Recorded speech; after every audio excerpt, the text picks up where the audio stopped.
back to the channel. I'm J and we are locked in. This is the recap for episode 3 of book 4 of Force, season 4. Now we know this is coming to an end. We know that Tariq and Brayden had to get back in the game, and the only person they had that they could lean on at this moment was Davis McClain. And we see in this episode that Davis wants to get in the game also. We're going to see the Tejada family become even more dysfunctional than what they already are, and we're going to have to just figure out how to survive, because they can't trust each other, and we never could trust the Tejada. Now, before we jump into this and get a recap and the breakdown of episode 3, if you like power content, breakdowns such as this, recaps, then hit your subscribe button and turn on your notification bell so you get something every time I upload. I'm on that road to 50,000 subscribers. We need 1,100, and hopefully we can get that before the end of this season. Now, let's go ahead and jump into it. This is the recap for episode 3, book 2, Ghost, season 4. Starting the episode off, we see Brayden and Tariq standing around their cars. Now remember, Tariq just got his Porsche back because he re-stole it from 2-Bit. Now they're sitting out here on this dock, and it looked like where the Russians had their little drug bust, and we're wondering what exactly is going on. Now a Range Rover pulls up and the lady hops out with a briefcase full of cash. And we're thinking, okay, is this a drug exchange? Well, it turns out Tariq and Brayden are actually selling their vehicles so they can get some cash, because at this point they're low on funds, and you know the only way you can survive in the power universe is to A, have a lot of money, and B, keep your mouth shut, aka no snitching. Now they sell their cars to this lady, and we see Brayden kissing his car because they've been through a lot. From there, Tariq goes and meets up with Pinky and Monet. He tells Brayden, put the money in a duffel bag, we'll meet Davis later. Now when he meets up with Monet, she's asking Pinky what information does she have from the ring camera at Kate Egan's house. Who took that letter over there? Now at this point, Pinky doesn't have any information, so Monet gets mad and she dips out. So Tariq, he continues to talk to Pinky, and he gives her some money and says, hey, I'm low on funds right now, but once I get the dope game up and running, I'll be able to give you your cut. So just give me some time.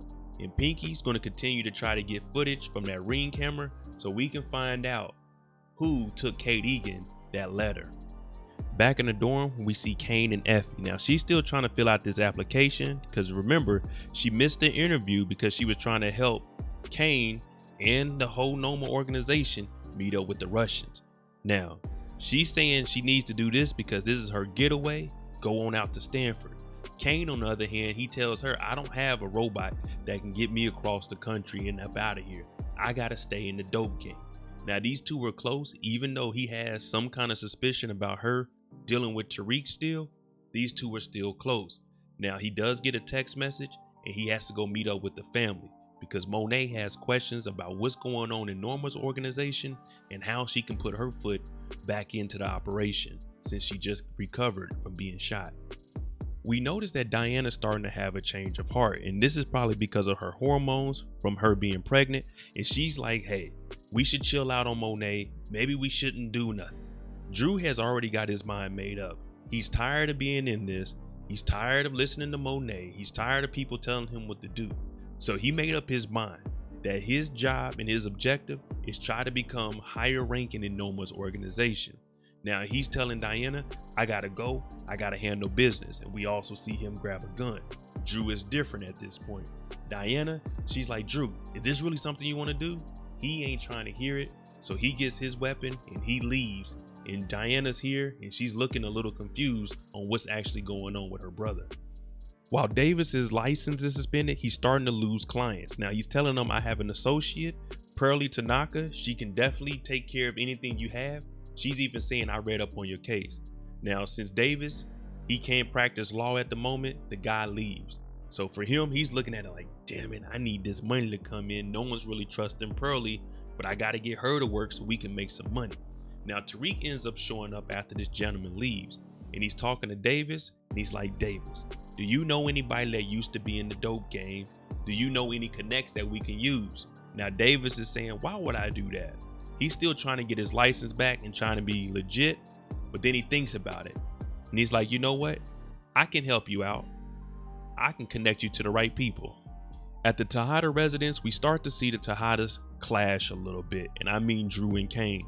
They're going at each other, they taking little shots, but Monet is the one that's really upset here because Noma sent her a text message and said, Monet, sit your tail at the house. We do not need you at work. And whenever your boss texts you and tell you you don't need to come in, it's either one or two things. It's a good thing or it's a bad thing.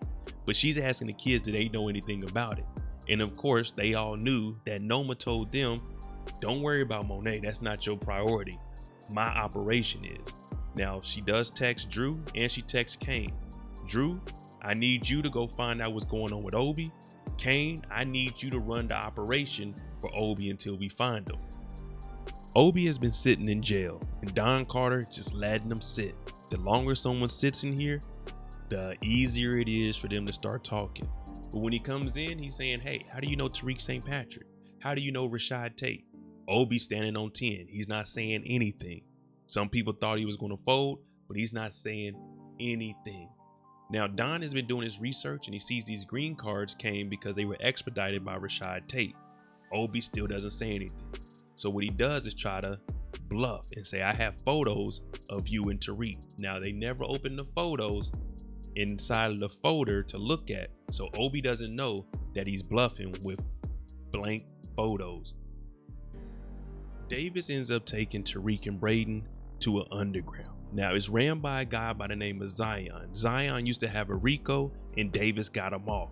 Now Zion, not only does he move product, he also has some illegal fighting going on. So Davis is like, yeah, this is where we can get some money. You said you wanted to meet somebody, Tariq? Here you go. Now Zion knows about the St. Patrick's. He does mention who Ghost is.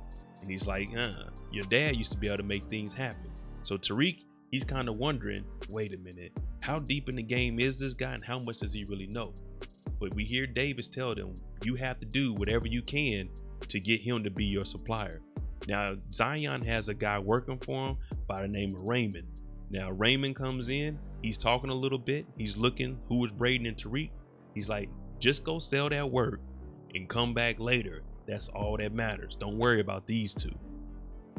Drew goes over to Obi's apartment and we find out that Obi's brother is here, one of the brothers that got a green card. So while they're in here, he's looking around trying to find what's going on with Obi. Obi gives a call to the house from the precinct and he's telling Drew, hey, you got to pick me up, because now he's spooked that Drew is over at his house. So Drew has to go down to the precinct and pick up Obi out of here because he's not under arrest, but he has to be released to somebody's custody. So when he gets down there, he has to call up Davis. And now he's asking Davis, what should I do? How can I get him out? Because they won't let Obi be released to me. So now Davis, thinking with his mind, he sends Pearlie down there to represent Obi so he can start putting her on the books and making some money. We get another flashback this week. And the flashback is because Monet's been talking to Diana and Diana's about to go to school. Now she gives her medicine and she starts fidgeting her hands because Monet asked her about Kate Egan. Now she's saying, oh, I don't know who Kate is. So in the flashback, we see Monet, young Monet, sacking up some work. She got young Drew here and she got young Diana. So she actually had them working with her. Now, the reason this comes into play is because Diana begins to fidget. We see Monet tell them, you must protect this family and never tell anyone what you're doing, because she has her kids sacking up drugs. Now she tells the kids, if someone asks you, what are you doing? What do you say? And Diana starts fidgeting her hand because she has to lie and say, I played with my toys today. So the same thing is happening when she's talking about Kate Egan. And that's one thing Monet was noticing. That's why the flashback came into play. She's been doing this since she was a girl. Whenever that thumb gets to moving around, Diana isn't telling the truth. So Monet peeped it, and we're still trying to find out what connection does Diana have with Kate Egan, because Pinky gave us that information and Tariq gave us information. We're just waiting for that evidence to fall in our lap. Pearlie goes down there and represents Obi. He doesn't say anything. She's talking about, you violated my client's rights. Now, once Obi leaves, him and Drew are talking. And Drew is saying, listen, I'm going to tell Noma about this. Obi said, no. Listen, it's best if she doesn't know anything about Don Carter, because they believe that I'm running the organization and not her. So what Obi is saying sounds good. So we see Drew agreeing with it, saying, okay, bet, we won't tell Noma. But listen, I want to move up in the organization. You can't treat me like a little corner boy telling me to go get your laundry. None of that. I want a more responsibility to the crew. So Obi says, okay, I can guarantee you that as long as you don't tell Noma anything. Having to deal with Drew, Obi's thinking he's in the good. So when he gets to Obi's apartment, he's sitting there and he's telling her, yeah, ICE picked me up because of my green cards, but don't worry about it, we're good to go. Out of nowhere, Drew says, that ain't true. They took him down to the precinct. Obi and his brother were at the house. They got their green cards. He exposes everything. He pulls a Diana. He switched it up on everyone. So Obi's like, what are you doing? I thought we had a deal. But Drew knows if he can prove his loyalty to Noma, he'll be able to move up faster and higher in the ranks. He even admits that Kane didn't have anything to do with Obi had going on. So what does Noma do? She unalives Obi, RIP to the brother, and then tells them to clean him up. Always remember, Tariq has a plan. If plan A doesn't work, then it's plan B. No Diana. Then it's plan C, plan D, E, F, whatever it takes. After class, Tariq, he took some drugs from Zion's warehouse when he knocked the money over. And he gives the drugs to Effie and says, hey, is this your product? She's saying, no, that's not mine. He said, well, somebody must be selling it. I found this on campus. So now he's making Effie believe that there's another dope dealer on campus. And what this means is it's messing up Noma's product. Now remember, Tariq can't be moving any dope. So he's making it seem like, Effie, why would I BS you? Because I have a truce with Noma. I'm looking out for you guys. So Effie takes the drugs and she has to go tell Noma about it because this might be a rival on their territory. After the class, Tariq's talking to Effie. Diana, she goes down the stairs and someone bumps into her. Now, Brusandra picks up her phone and she sees that Diana was Googling pregnancy. So when she sees this, she's like, Diana, you pregnant? Diana says, listen, I don't know what I'm gonna do. Yes, I want to finish school. This is my best opportunity to be able to do what I want. But don't tell anybody. You're the only person that knows I'm pregnant. Now, do we believe that we can trust Brusandra to keep a secret? As of right now, I'm gonna say no, but hopefully we can make it to at least the mid-season finale. We're gonna see what Brusandra is gonna do. Effie turns the drugs over to Noma. Now Kane is like, wait a minute, someone's selling on Stansfield? So he gets in the streets and figures out. He goes to this guy named Bird who works for Raymond, who works for Zion. And if you follow in the trail, he tells Bird, hey, listen, if you want to survive and you don't want me to pop out, when is the next drop? So Bird gives up the information and we see Kane and his goons go to Raymond's drop off and they catch the whole van on fire. Now, all of this is traced back to Raymond because Tariq said these drugs were found on campus. Now, Effie didn't do any research. She just took it to Noma because everyone's trying to get in Noma's good graces so they can move up. But now, Kane, he just eliminated some of the competition, but they weren't on Stansfield campus. Don Carter and Kamal Tate, they've been getting close. He wants to know, Kamal, what other information do you have? And then Kamal finds out that Don Carter's task force is over every borough, not just in one little borough, Queens, Manhattan, none of that. He can move around the whole city. So Tate is like, all right, cool. Let me look into what I have. But they get interrupted. And one of the members on the task force tells them there's a van with dope and this looks like a retaliation hit. When they get there, Tate and Don Carter, this duo behind the badge, might be some bad people because they start connecting the dots and they like, let's run the plates. Where's this hit on? They start finding out that it traces back to a guy named Raymond. Tate and Don Carter, they chase him down and they apprehend him. Tariq and Brayden are talking about what's their next move, and Davis texts Tariq and says 300,000, we're in, because remember, they only had enough money for 12 bricks. Zion told them it's a minimum of 15. Now we see Davis looking over his divorce papers, and when he talks to Tariq, he's asking Tariq, why are you trying to get back in the game? And Tariq explains, I want to be able to make my own decision. Kane, Drew, Diana, they're all after me and they're going to have to pay for this. So in order to get into this, Davis said they're going to need 300,000. Well, Tariq is $50,000 short. And David said he'll front him that because at this point his license is suspended and he needs to make some money somehow because Pearly ain't working. So he says, I'll give you the 50 so we can go to Zion with the full 300, but you're gonna have to pay me back a little bit of interest off the top. So Davis and Tariq, they're partners. Davis goes to talk to Noma and give her whatever information he has. He hands over a file. He's like, listen, I know a little bit about Obi. I know a little bit about Diane Carter. I know a little bit about this and this. How about we look stuff over and we handle this over drinks? Well, she thinks about it. She's like, maybe later on we'll handle that business. But then Kane ends up showing up. And we know that Kane and Noma been getting close. And Effie even called him out, saying, you effing the leader of the organization, aka Noma, because she seen them close when she came to drop off the drugs. Now Kane gets over here, and just like we suspected was going to happen, they get close. Even Noma says, so what, we partners now?